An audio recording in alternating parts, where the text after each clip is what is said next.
आइए आज प्राचीन भारतीय इतिहास के एक बेहद दिलचस्प पन्ने को पलटते हैं, पुष्यभूति या जिसे हम वर्धन वंश के नाम से भी जानते हैं।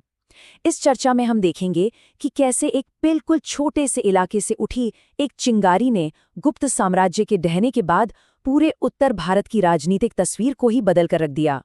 छठी और 7वीं शताब्दी का वो दौर जब उत्तर भारत पूरी तरह से टुकड़ों में बटा हुआ था। ऐसे अराजक और संघर्ष से भरे माहौल में एक बहुत बड़ा सवाल खड़ा होता है, इतने भयंकर उथल-पुथल के बीच इस बिखरे हुए इलाके को आखिर एक साथ कौन लाएगा? इसी रहस्य को आज हम सुलझाने वाले हैं। इस पूरे विषय को हम 5 मुख्य हिस्सों में समझेंगे। गुप्त साम्राज्य के बाद का समय, वंश की प्रारंभिक नींव, इतिहास के साक्ष्य, उत्पत्ति के 2 अलग-अलग नजरिए और अंत में एक विशाल साम्राज्य के निर्माण की कहानी। तो शुरुआत करते हैं पहले हिस्से से, गुप्त साम्राज्य के पतन के ठीक बाद का समय। जब गुप्त साम्राज्य जैसा एक विशाल और मजबूत ढांचा अचानक गिरता है तो रातों रात एक भयंकर पावर वैक्यूम यानी सत्ता का शून्य पैदा हो जाता है। चारों तरफ बस राजनीतिक अस्थिरता थी, छोटे छोटे राज्य आपस में वर्चस्व के लिए लड़ रहे थे। लेकिन कहते हैं ना, हर बड़ा संकट एक नए अवसर का मंच भी तैयार करता है। ये बिल्कुल वही समय था जब राख से उठकर किसी नई क्षेत्रीय शक्ति को सामने आना ही था। अब आते हैं दूसरे हिस्से पर, इस नए वंश की प्रारंभिक नींव। इस राजवंश की शुरुआत की पुष्यभूति नाम के एक शख्स ने। इन्होंने थानेसर में अपना एक छोटा सा बेस बनाया, जिसे आज हम हरियाणा में देखते हैं, और पुराने समय में इसे स्थानेश्वर कहा जाता था।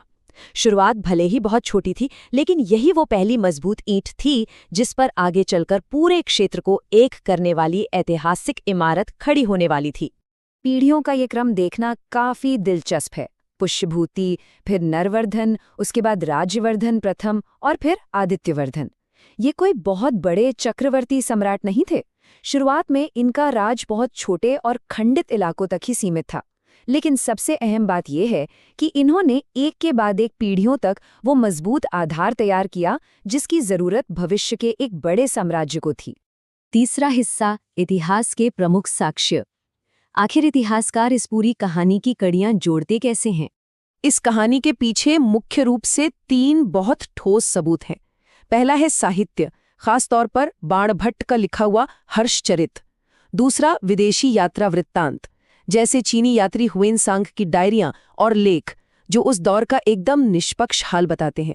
और तीसरा मजबूत पिलर है पुरालेख, यानी पत्थरों पर लिखे अभिलेख और ताम्रपत्र, जो इस वंश की पहुंच के पक्के सबूत पेश करते हैं। बढ़ते हैं चौथे हिस्से की तरफ, इनकी उत्पत्ति को लेकर इतिहासकारों के 2 मत। इस परिवार के बैकग्राउंड को लेकर आज भी एक बड़ा सस्पेंस कायम है। पौराणिक कथाओं और प्राचीन ग्रंथों को माने तो इनकी उत्पत्ति को सीधे तौर पर ईश्वरीय या दिव्य माना जाता है। लेकिन अगर एक ऐतिहासिक नजरिए से देखा जाए तो ज्यादा संभावना इसी बात की है कि ये स्थानीय क्षत्रिय रहे होंगे या फिर किसी बड़े राज्य के सामंत, जिन्होंने मौका देखते ही अपनी स्वतंत्र सत्ता कायम कर ली। और अब 5वां और सबसे अहम हिस्सा, एक विशाल साम्राज्य का निर्माण।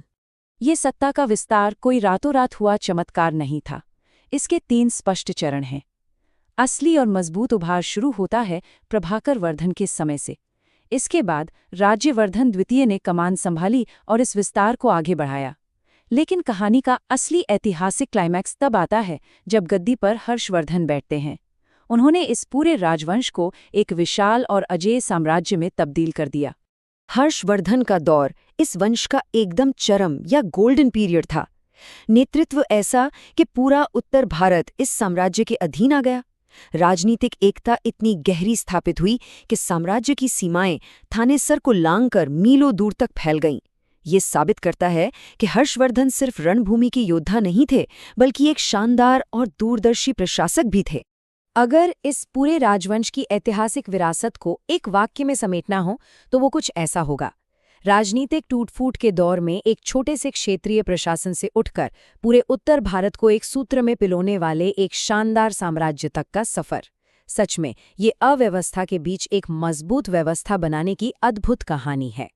इस चर्चा के अंत में एक बहुत ही विचारोत्तेजक सवाल सामने आता है। एक पल के लिए विचार करना दिलचस्प होगा कि अगर गुप्त साम्राज्य के पतन के बाद थानेसर का ये छोटा सा परिवार सत्ता के उस खालीपन को भरने के लिए आगे नहीं आता, तो क्या होता?